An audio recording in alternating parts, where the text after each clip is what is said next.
All over. Gone too soon. The painful goodbye to Josie Dugger. The night the phone rang, everything changed. Hello guys, welcome back to my channel.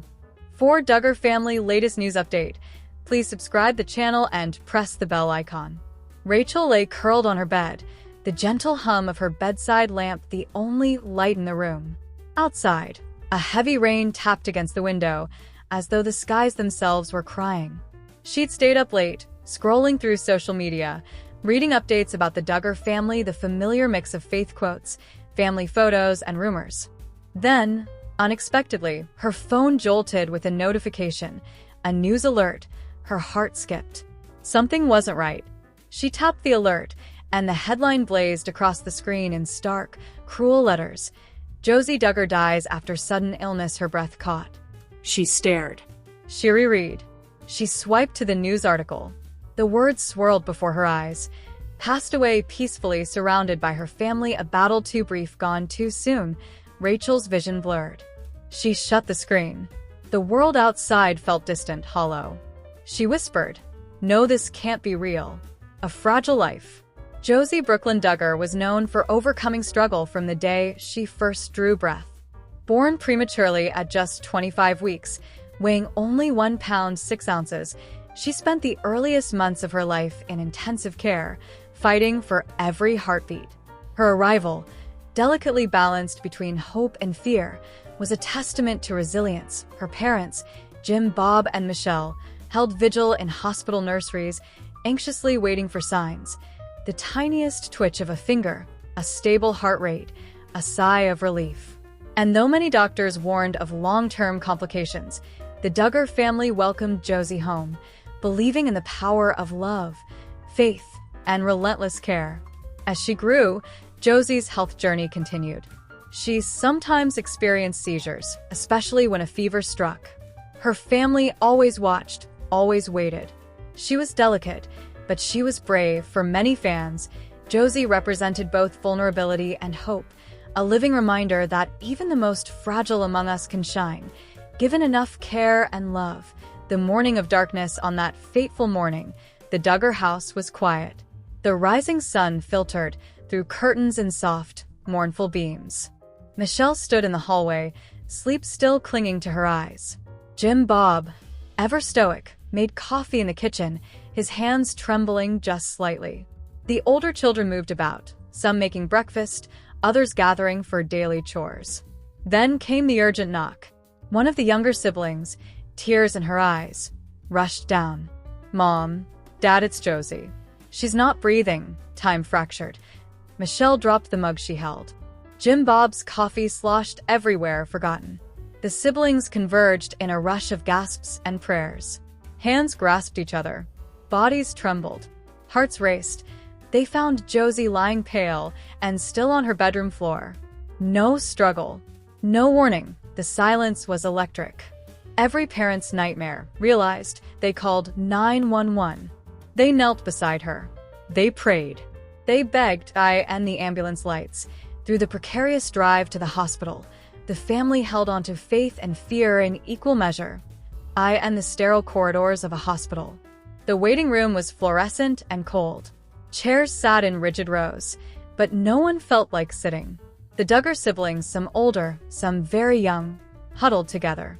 The adults paced, hands clasped, voices low and broken. They prayed in whispers. They cried. They begged the heavens for a miracle. Inside the operating room, doctors did all they could: ventilators, monitors, scans, medication. Every beep, every flicker of light was both hopeful and cruel. The clock ticked. Seconds stretched. Outside, the family waited. Michelle's knees buckled. Jim, Bob caught her. The siblings wept. Each minute stretched like an eternity. At last, a doctor walked out. The family rose, silent. Tears brimmed. The doctor's face was kind but grave. "I'm so sorry," he said. "We did everything possible. We lost her." The moment the world stood still, those words, the simple phrase, cut deeper than any blade. The universe seemed to collapse inward. It was over. The fragile life Josie had fought so hard to sustain, now beyond reach. Michelle screamed. Jim, Bob's face crumpled.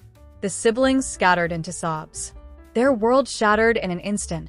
In the hospital chapel, the family congregated. Caskets, rosaries, candles, hymns. Friends, distant relatives, neighbors, all came to comfort, to mourn, to witness the pain. The soft echo of Amazing Grace filled the corners. The words felt hollow. The tears were real. In private, Michelle cradled a folded blanket, the one she had wrapped around Josie so often. She pressed it to her face, inhaling scent, memory, hope. It was cold now. Jim Bob stood stiff. His jaw clenched. He prayed silently, voice broken. The silence screamed. All over, voices of loss. Each family member felt the loss differently. Jim Bob, the patriarch, paced the empty halls. So often the pillar of strength, now crumbling. He replayed every moment in his mind. The morning light, the laughter, the dinner table, the smiles. If only he could rewind time.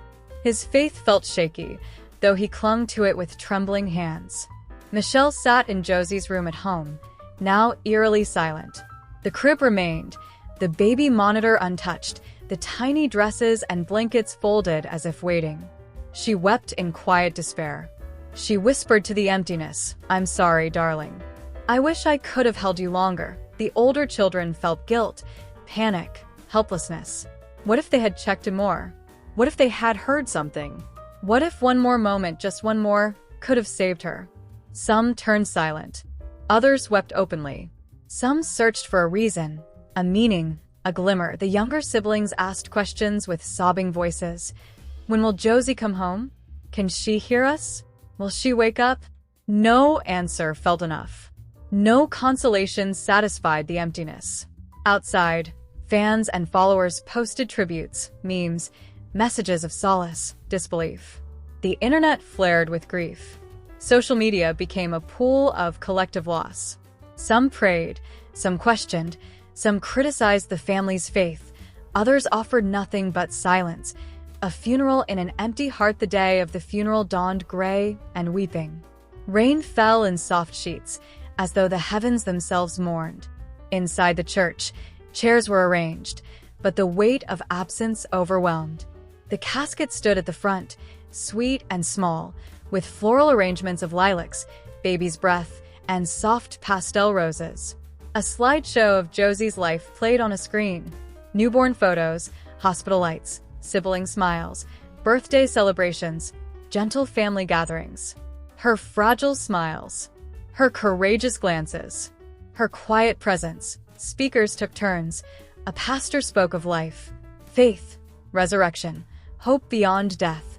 Jim Bob, voice tight, thanked everyone for coming and asked for prayers for his broken family. Michelle, barely able to speak, whispered gratitude through tears.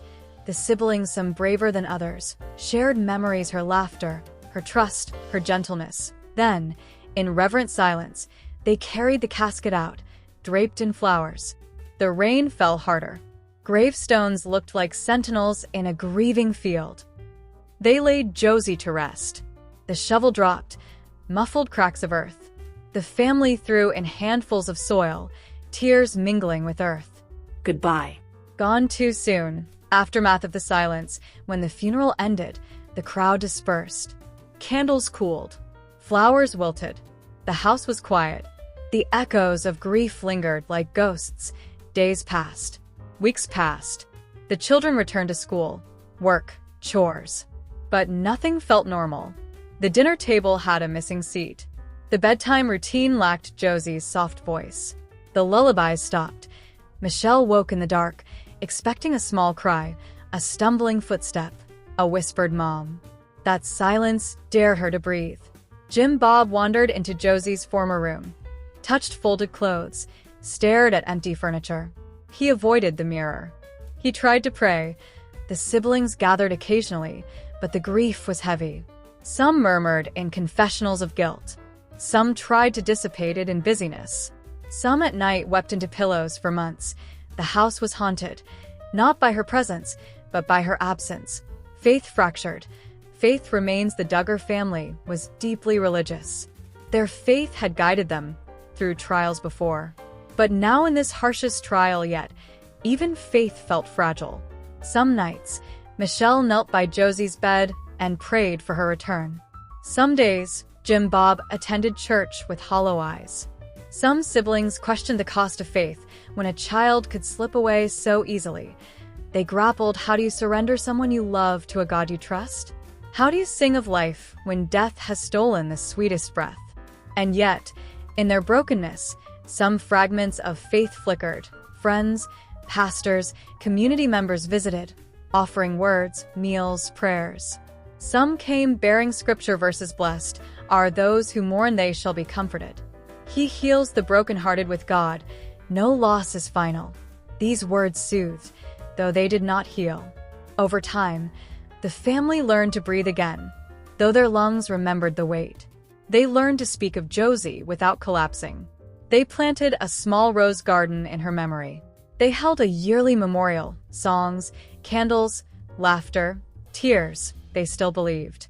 They still prayed.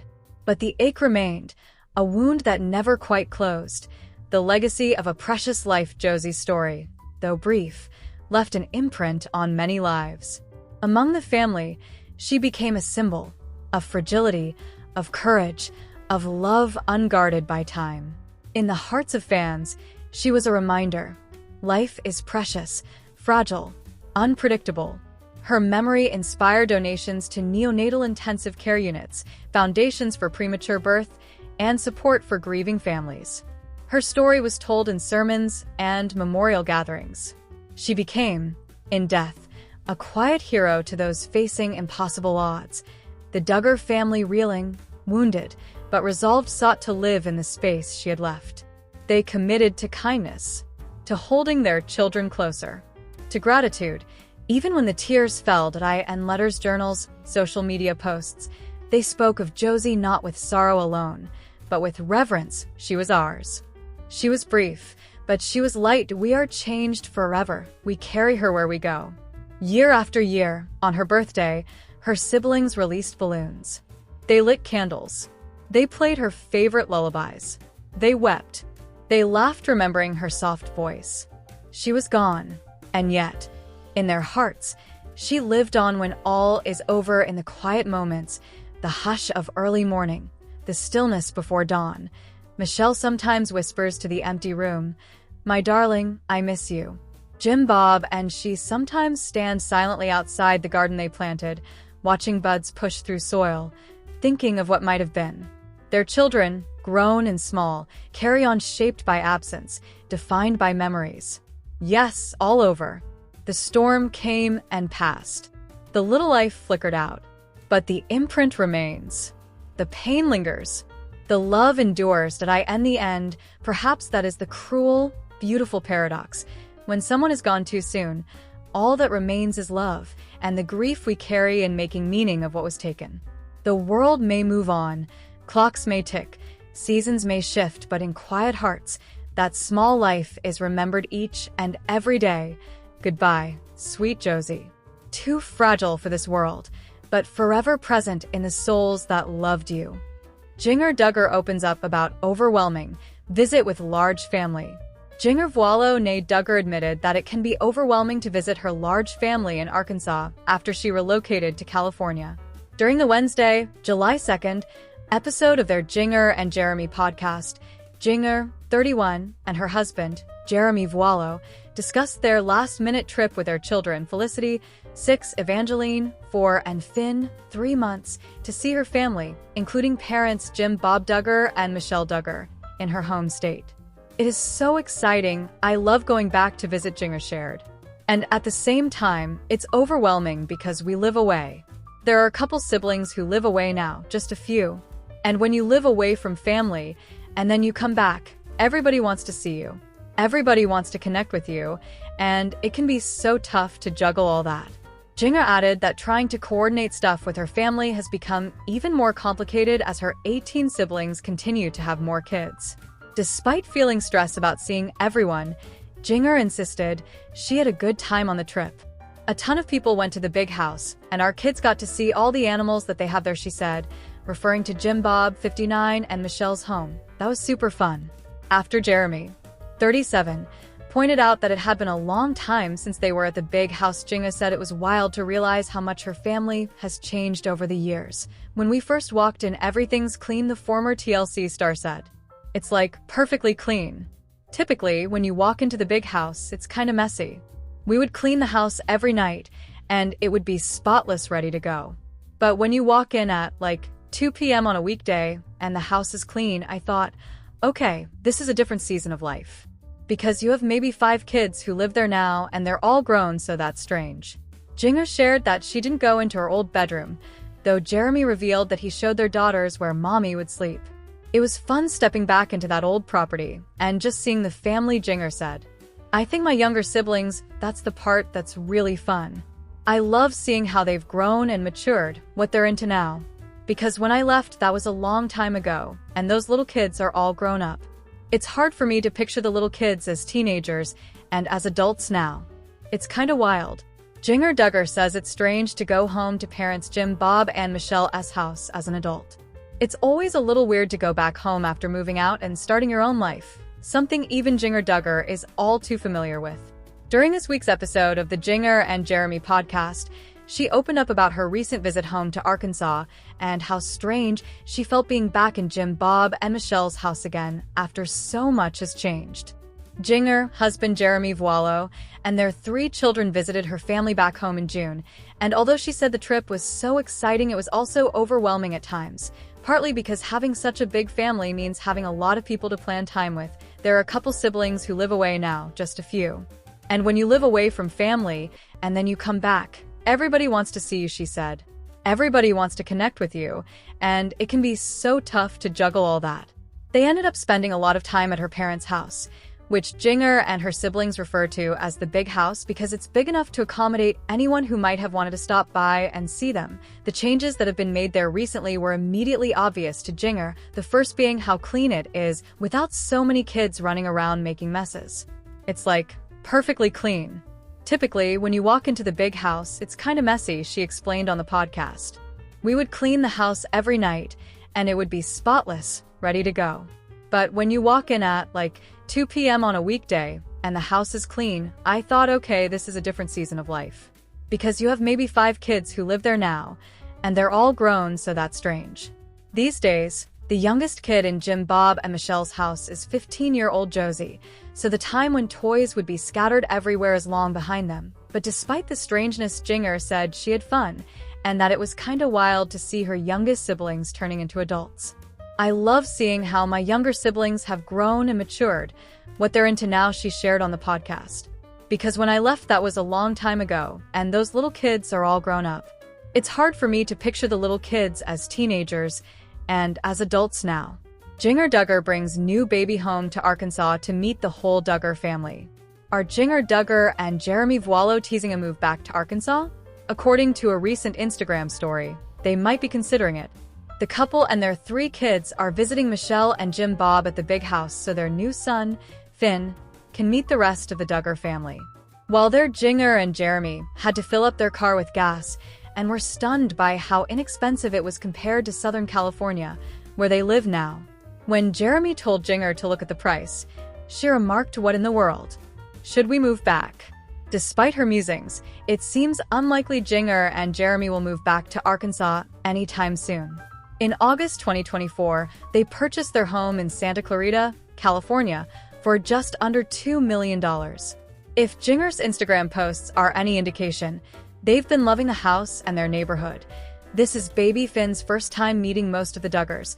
Although he has met a few members of the giant family, Michelle was present at his birth, and Jessa, Jana, and John David recently visited California with their families. Most of the 19 Duggar siblings still live in Arkansas, near the big house in Tonatown. Jill, Jinger, and Jana have ventured further away from home, so it's a big deal when they visit the family. Although Jinga has spoken out about the challenges of growing up as a Duggar primarily through her memoirs Becoming Free Indeed and People Pleaser, she's still close with her mom and many of her siblings. Although Jinga loves her family, it appears she and Jeremy are content living in California, but who knows? Before Jinger Duggar began wearing pants herself, she had a hard time seeing her friends make the switch. The Counting on Alum, 31, and her husband, Jeremy Vuolo, were joined by her sister Joanna Duggar on the Wednesday, April 16th, episode of the Jinger and Jeremy podcast to discuss the Duggar family's headline-making modesty practices. Jinger and her siblings were raised in an ultra-conservative Christian household and followed strict rules, one of which included women and girls wearing skirts and dressing modestly. Vuolo, 37, pointed out that while the family's beliefs seemed like another world to those on the outside, many people in the Duggars community followed similar guidelines. For you to do anything other than that was like a bombshell, he said. Jinger agreed that it was so normal for her and her sisters and even their mom, Michelle Duggar, to dress modestly. You kind of start to not think twice about it until you are surrounded with other people who are conducting their lives differently, and then that's something where you start to think more about, okay, why do I do what I do? She added. Every time a Duggar child broke their family rules. Joanna, 27, noted that there were also people in their lives that branched out from the modest uniform earlier on. To me, it was a big deal weirdy that always wore skirts started wearing pants, she said. Then I was like, oh well, they know better. That was my attitude behind it. Her sister felt similarly. I remember when a couple close friends started wearing pants and I was, like, so brokenhearted over it, Jinger recalled. I remember crying over one friend just thinking, why are they doing that? Without even asking or hearing them out as to why. While Jinger has been wearing pants for some time, Joanna revealed that she only took the leap 2 years ago. Her husband, Austin Forsyth, and their children played a role in the decision. Jinger Duggar reveals mom Michelle's strange parenting methods while looking back at the family's first TV special. It's been a long time since the Duggar family was part of a TLC reality show, but it seems like at least one of them is friends with someone who is. In an Instagram photo dump that Jinger Duggar shared over the weekend, she quietly revealed that she spent time with Welcome to Plathville's star Lydia Plath, something that has definitely thrown fans for a loop. Jinger's followers recognized someone familiar in her post. Hidden among the photos that Jinger shared from her weekend are a few snaps that include Lydia and her husband, Zach Wise. In one of them, Jinger is posing for a selfie with Lydia and a couple of other women while out in Los Angeles together. It didn't take long before fans started leaving comments asking if that was Lydia Plath in the pictures, to which Jinger responded yes. Lydia also shared a photo on her own Instagram stories. Lydia shared the post on her Instagram stories, showing a photo of her and Zach sitting together on the couch in Jinger's house, holding her baby boy, Finn, who arrived at the end of March. No word on why Lydia and Zach were in LA or how she and Jinger ended up becoming friends, but it is sweet to see them enjoying time together. After all, can anyone understand what it's like to be on a TLC reality show other than another TLC reality? Star fans were happy to see Lydia and Jinger together. In the comments, fans shared just how much they were loving this counting on / Welcome to Plathville crossover. All a visit from Lydia and her new husband. One person wrote. Another commenter added, oh, I love to see that you're friends with Lydia. Others speculated that Lydia and Zach may have visited to be guests on Jinger and Jeremy's podcast, but nothing has been announced just yet. The Duggars and the Plaths had similar upbringings. In the past, Olivia Plath has confirmed that her family and the Plath family grew up in the world of the IBLP, the Institute in Basic Life Principles, just like the Duggars did, having experienced similar restrictive childhoods and now growing up to forge their own paths. It seems like Lydia and Jinger likely have plenty to talk about on a podcast or off. With more than 20 years of reality TV experience under their belts, most of Jim Bob and Michelle Duggar's children ended up growing up on camera, but there's still so much fans never got to see that went on behind the scenes. Jinger Duggar is now opening up about the unusual ways her parents managed to keep so many young children on their best behavior, and although some methods are stranger than others, some actually do make a lot of sense. Even for smaller families, Jinger looked back on the Duggars' first TV special. Originally airing on Discovery Health in 2004, 14 Children and Pregnant Again first introduced the Duggar family to audiences. On this week's episode of the Jinger and Jeremy podcast, Jinger looked back at scenes from the special and ended up sharing a lot of interesting details from her childhood in the process. They had to follow Code Ode, as most of us can probably imagine. Wrangling that many little kids while out in public has to be a challenge, but Jinger said Michelle and Jim Bob had it down to a method called Code O. They'd say Code O, and we'd hop in line in birth order, youngest in the front, oldest in the back, and we would walk around like that. Like a pack of ducks, she said on the podcast. Otherwise, everybody is spread out. You know how hard it is to keep the little two that are walking in our family around because they'll see a fountain and they'll be like, let's go splash in the fountain. There was a very specific procedure when it came to loading into the car. Fans who tuned into 19 Kids and Counting know that when all of their kids were still young enough to live at home, that they usually traveled around in a large van, which would make it hard for Jim Bob and Michelle to make seatbelt checks. Instead, when they get into the car, Jim Bob would tell his kids to buckle up, and they had an incentive to buckle those seatbelts as quickly as possible. The first person to say, click, would get a penny. And then it would add up over time. Jinger explained it was like a game. Jim Bob and Michelle were methodical about their one-on-one time with the kids.